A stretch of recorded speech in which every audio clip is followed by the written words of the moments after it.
నా వంతుగా సువార్తను ప్రకటిస్తున్నా, సువార్త వీడియోస్ చేస్తున్నా.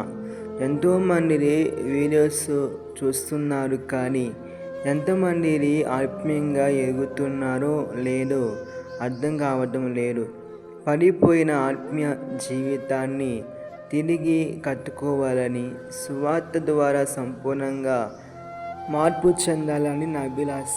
ఇహలోక శ్రమలన్నీ ఎన్నదగినవి కావని, ప్రభునందు నా ప్రయాస వ్యర్థమే కాదని. ప్రెసిడెంట్ ఎవరు? ప్రెసిడెంట్ అన్న, నేను మీ సబ్స్క్రైబర్ని. మీ యూట్యూబ్ ఛానల్లో మీరు పెట్టే ప్రతి వీడియో చూసి మేము అంటుగాను ఆత్మీయంగా ఎదుగుచున్నామన్నా. అన్నా, మీ వంతుగా మీరు సువార్త ప్రకటించండి అన్నా. ఆత్మల భావంతో ముందుకెళ్ళండి. సువార్త వరకు పడిన మీ ప్రయాస వ్యర్థం కాదన్నా.